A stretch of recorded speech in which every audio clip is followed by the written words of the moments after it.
Alors le premier truc qui m'a marqué en arrivant, c'est je comprends pas. Je comprends pas comment ça fonctionne, qui sont ces gens et ce que je dois faire. C'était très déstabilisant. On était au même niveau que la toute première promo d'étudiants, on ne savait pas très bien ce qui allait nous arriver. Et après, je me suis fait « Ah, ça y est, je comprends ». Et j'ai trouvé ça cool.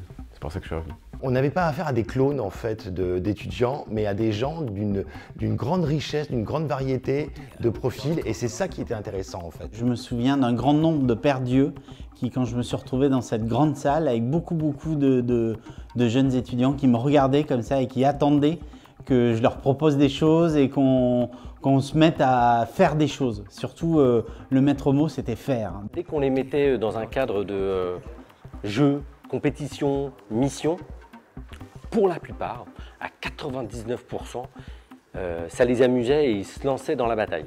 Et ça, c'est hyper intéressant. Parfois, ils ne savaient pas où on les menait, mais ils y allaient quand même. J'étais aussi très surpris de l'autonomie des étudiants, en fait.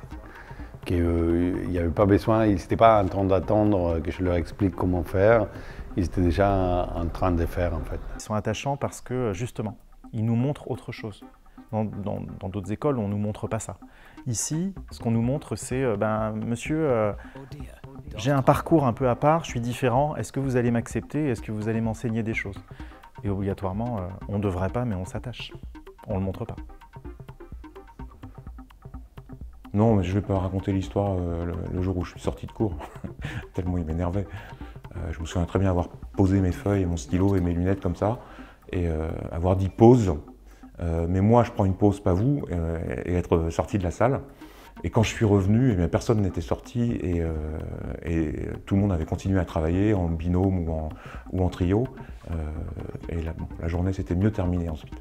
Sur les points forts de W, je pense que c'est la curiosité des étudiants et le fait qu'ils ne s'interdisent finalement pas grand-chose quand on leur lance un projet, quand on leur demande d'avoir des idées. Pour moi, ça c'est une force qu'il faut continuer à cultiver bien au-delà, bien après la remise de diplôme.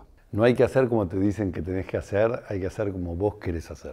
Il ne faut pas faire comme on te dit de faire, il faut faire ce que tu as envie de faire.